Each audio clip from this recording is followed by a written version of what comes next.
We don't tend to think about green tea calories, but depending on how you prepare the tea, you can actually end up with a lot of calories in a green tea. In this video, we're going to be talking about how many calories are in a green tea and how the calories of green tea can vary greatly depending on what you add to the drink. Let's get brewing. So you won't be getting many green tea calories if you just drink the tea plain. This is because when you drink tea, it's 99% water and only 1% leaf. That being said, that 1% still does contain some calories, but it's a very small amount. Technically, all foods contain some level of calories. A calorie is the amount of energy needed to raise 1 gram of water by 1 degree Celsius. This serves as a measure for the energy that is contained in a food. All food contains some level of energy, but that level could be close to zero. Things like leaves, think of a salad, tend to be the least calorically dense foods, and things like nuts, meats, oils, and dairy tend to be the most calorically dense. Green tea falls into the leaf category, so not only are you drinking mostly water, that 1% that you are drinking that is leaf is very low in calories. Now that we've talked a little bit about the science behind green tea calories, let's take a look at how many calories are in a green tea. A typical cup of green tea, about 240 milliliters of liquid, is thought to contain approximately 2 calories, making the calories in green tea virtually zero. While the calories for green tea are generally considered low, there are many different types of green tea drinks that can contain different caloric amounts. For example, matcha is a tea made from powdered green tea leaves. These leaves are mixed directly into water, so you're actually getting more leaf material when you drink it. A cup of matcha can have about 5 calories per cup. Just because the green tea calories in a typical cup may be close to zero, that doesn't mean that all green tea drinks are calorie-free. In this next section, we're going to talk about how the calories of green tea can change depending on what you add to it.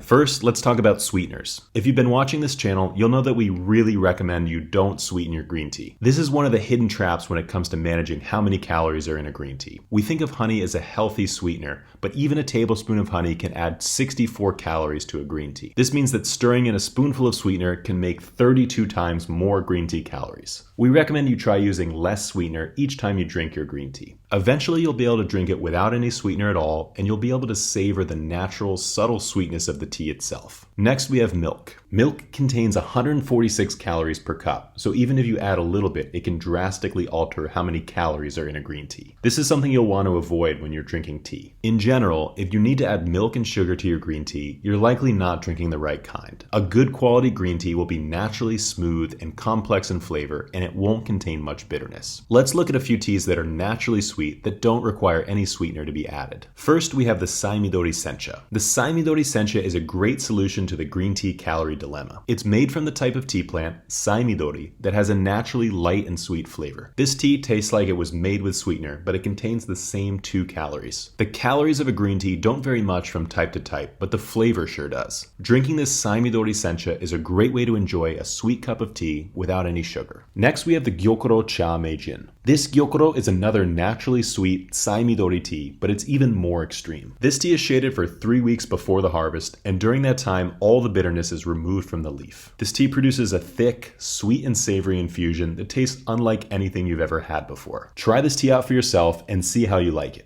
But definitely do not add any sugar to it. It's sweet enough as it is. Finally, we have the Nakai Superior Matcha. This is another great tea if you're trying to make the switch from green tea lattes to regular matcha tea. It's a high-quality Kyoto matcha made from the Okumidori cultivar, which is known for this smooth taste and lack of bitterness. If you prepare this tea and froth it up nicely using your bamboo matcha whisk, you'll end up with a tea that tastes almost like a latte, but without any milk or sugar and without all the extra green tea calories. So when it comes to the amount of calories in a green tea, it's all about what you add to it. If you want to limit your green tea calories, we suggest you go for a high-quality, ceremonial-grade matcha that's smooth enough to drink plain. Alternatively, you can go for a sweet, shaded sencha or gyokuro tea, which will have a natural sweetness to it that you won't need to add sugar to. You can find all of these teas on our website, neoteas.com, with free shipping worldwide. After traveling around Japan for the past few years, we've met with dozens of farmers and sampled hundreds of different types of teas. We've ultimately selected a few of our favorites, and we're happy to share them with all of you. We would love it if you could try a few of these teas and let us know what you think. Until then, we'll see you next time.